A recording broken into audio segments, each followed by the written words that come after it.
Magandang araw sa inyong lahat mga kamatsas. Dito naman tayo sa Women's Division maki-update. May isang nagkapisakang talagang umusok talaga ang board sa pagitan nila Leiting G and Vaishali, ang kapatid po ni Pragnananda. Sa end part, papakita ko sa inyong standing after round number 7.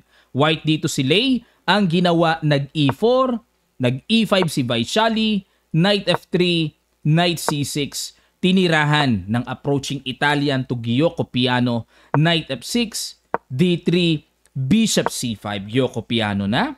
Nag-castle, D6, so normal lang, C3, A5, palagi na nating nakikita yan mga kamatsas, Knight B D2, castle, Rook E1, develop, Bishop E6, ayan sinasalubong ng exchange, H3 lang para proteksyon sa G4 na wala nang mga lundag-lundag dyan, na ma-pressure pa ang F2, nag-H6, ganun din naman, para walang lundag ng knight sa G5.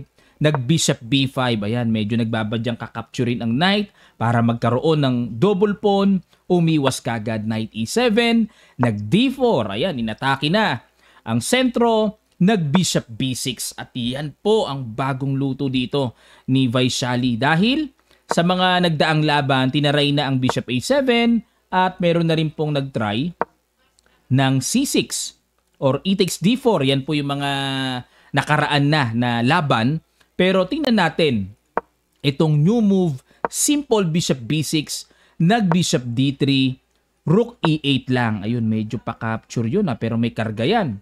Nag-Knight F1. Ayan. Dito mga kamatsas, para maunawaan po natin, ano ba ang laman kung halimbawang capturein ang pawn sa E5 na yan. Mga has na gustong lumamang ng isang pawn. D takes E5, Knight takes E5, pwede rin naman pala. Safe din naman pala. Magda Knight C6 sa continuation, then Knight D4. Ayun, medyo malayo-layo lang na bitaw ng pawn sacrifice yan mga kamatsas. Dapat pala yan din ang pinasok, ano? Basta mapag-aralan lang ang pasikot-sikot ng puti. Okay? Pero medyo tamang duda si Lei dyan. Nag-Knight F1 muna. Kumapture dito sa D4, Knight takes D4, at nag-Knight G6, Knight G3, Bishop D7, iwas muna, baka makapture, Bishop D2, develop, Knight to E5, tineret muna ang Bishop, tago muna, Bishop F1, at nag-D5. Ayun, hindi na mapalagay dito si Vaishali. Gusto niyan dominahin na rin ang sentro, nag-E takes D5, Knight takes D5, at nag-Queen B3. Yun nga lang po, sa aking obserbasyon, sa aking pag-subaybay na rin kay Leiting G, mas gusto niya yung open and semi-open position. Kaya kinain niya yung D5 eh. Nag-C6, depensa, nag-Knight E4. Ayun, dahil nakita niya na may butas sa D6, kaya pumunta Knight E4. Pero, bad move.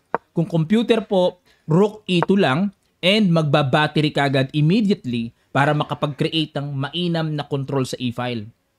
Pero balik tayo sa Knight E4 na ginawa and nag-Queen C7 para naman hindi makalundagan knight, mali pa rin. Dapat daw po, A4, pitikin na ang Queen at Queen A3 sa continuation, Queen H4. Ayun, hindi pala sa D6 ang controlling dapat ng black. Queen H4 para may mga nagbabadyang mga sacrifices dyan mamaya, tapos capture, Knight F3, mga ganong-ganong tactical pattern. Yan ang nakakatakot dyan. Pero ang ginawa, Queen C7, mas lumihis sa dapat gawin ng black eh. Nag-A4, genius itong si Lei, no? Para hindi na makatulak pa yung pawn. Nag-Rook AD8, ayan, tamang pwestuhan lang ng development sa mga tore towards the center.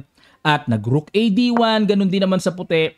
Knight G6, Bishop C1, grabe yung mga bishop ni Lei, oh. Binalik sa dating pwesto. Nag-Bishop A7, C4, ayan na, time na para paalisin na ang knight. Pumasok pa rin Knight B4 and C5, good move para mapuntahan yung D6 square mamaya sa right timing. Bumalik din naman dito si Vaishali dahil malakas ang knight sa gitna.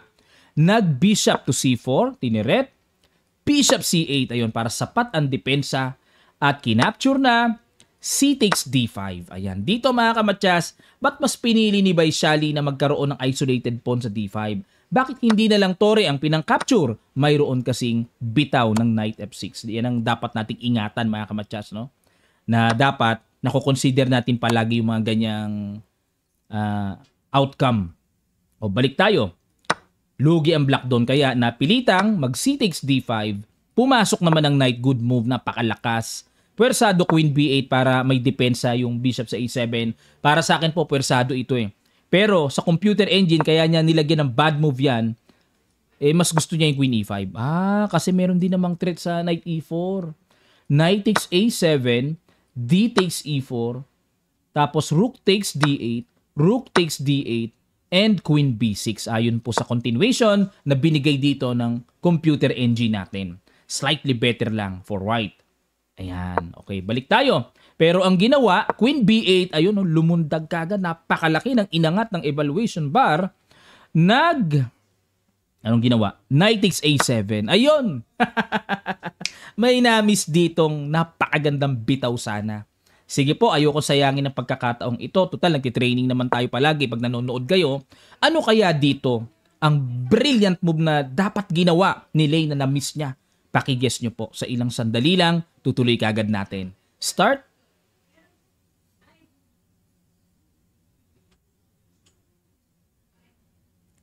Maraming salamat mga kamatyas. Nakakagulat kasi kaya ako pinapasil eh. Queen takes D5. Matindi. Bakit yan ang ginawa? At sa continuation, nag-bishop E6. Hindi pinansin. Bakit? Pag pinansin, ano mayroon? May knight F6 check. Pag kinapture, rook takes E8 check, king G7, then rook takes D5. At dito po, kapansin-pansin na ipit ang mga pyesa. Hindi makagalaw ang reyna rin. San aangat yan? Walang perfect square para angatan. Lahat kontrolado ng puti. Ang mabigat dito, yung paparating na rook D8, pipitasin pa ang bishop sa C8. Grabe mga kamatyas. Sobrang diin ng paparating na ito. Lamang talaga ang puti. Okay? Balik tayo. Kaya, ayun, sayang ano. Pero ito ginawa ni Lei, knight takes bishop, queen takes A7, at sinimplihan lang ng rook takes pawn, nag-bishop E6. Good move. Tama po yung decision na yan. Talagang kaya namang kinapture ni Lei yan, desidido rin siyang ipagpalit ang reyna sa dalawang tore. Pero, nag-rook takes D8 lang. Yun lang mga kamatyas. Nabalahibuhan sa hamon na binigay dito ni Lei. Dapat daw, ito na ang capturein. Nakakalito rin talaga kasi, no? Yan, king H7, tapos mag-rook C8 para maproteksyonan ang pawn at manatiling nakahawla pa ang queen at hindi magamit pa. Pero the evaluation bar is equal. Okay, yun nga lang mga kamatyas. Talagang tamang duda si Vaishali. Nako, mukhang may mangyayari. Capturing ko na nga to para walang mga gulo-gulo. Yun nga ang naging mitya dito kung bakit napakalaki ng lamang ni Lei. Queen C3, nag-B6 para makahinga-hinga ang reyna. Pero nag-B3, good move. Going to bishop B2, threatening Matyas sa G7. Nag-bishop to F5. Ayun, dito mga kamatyas. Sige po, another brilliant move. Ito, this time nakita na ni Lei. Brilliant talaga, pampasil ito mga kamatyas. Ano kaya yung hataw na yon? Pwede nyo pong i-post ang video para mas makapag-isip kayo. Sa ilang sandali lang, tutuloy kagad natin. Start.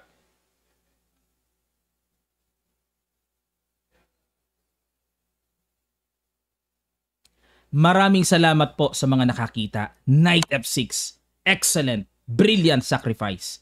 At nag-King H8. Tanong, ano po ang laman? Bakit hindi kinapture ang sacrifice na yan? Mayroon kasing Queen takes F6. So nakatreat pa rin naman sa bishop. At the same time, papatong kasi. May buntot, may ulo na uuna. Delikado yan mga kamatyas. Going to G7, mamamatyas. Nasa mating net dito ang Black King. Napakadelikado ng sitwasyon. Pag nag-King H7, Bishop B2, threatening Matyas. At kapag nag-Rook G8, mayroong malakas na Rook E8. Sacrifice, pangpawala, pampaalis ng sumusuporta sa G7 na papuntang Matyas. Matyasan na kasi ang datingan. Okay, balik tayo. Kaya nag-King H8 lang dito pero another brilliant, heavy move. Bishop takes H6. Grabe si Leiting G mga kamatyas. Ginawang puzzle ang game na ito. At nag-B takes C5 si Vaishali. Tanong, para malinaw, ano ang mayroon kung capturein ang bishop na yan? Mayroong knight to H5 check. At, syempre, pag umiwas ang king, may queen G7 Matyas, obligado mag-F6 yan. Pero may queen takes F6 check. Pag nag-king H7, then queen takes D8. At ganun na rin ang kauuwi ang delubyo. Losing na rin ang black. Okay? Balik tayo sa ginawang B takes C5 and ang finishing move, Knight H5. Resign po si Vaishali.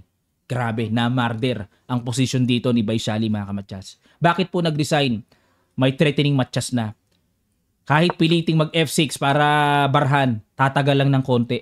50-50 na rin yan mga kamatsas. King H7 and Queen C1, susulyapan doon sa H6 at marami na pong paparating na mating net ang posisyon na ito. Matindi ang binitawan ni Lei. Ganun pa man, atin pong silipin ang kanilang standing after round number 7. Nangunguna si Chinese Grandmaster Tan Zhongyi, ayan ang player ni Wang Hao. At pumapangalawa po dito si Goryachkina, yung inanalyst natin na tumalo kay Salimova kahapon, 4.5 points. Katerina Lano, Leiting G, nakahabol po si Leo, 4 points. At Nurgyul Salimova, 3 points. Kunero Hampi, Ana Muzichuk, 2.5 points hanggang kay Vaishali. Ayun, tinamaan si Vaishali. Kailangan niyang bumawi. Kailangan yata ng kumpiyansa or motivation, transfer ni Prague papunta sa kanyang kapatid. Ayan, maraming salamat po mga kamatsas. Sana po na-update kayo. At sa mga gustong mag-avail ng ating Kamatsas merchandise, punta lang kayo sa ating Shopee link, ang Kamatsas Sporting Goods Shop. Nandun po yung mga products natin. Napakadali pong umorder, papadala namin sa inyo door to door. Maraming salamat. Magkita-kita pa tayo sa mga susunod pang chess updates.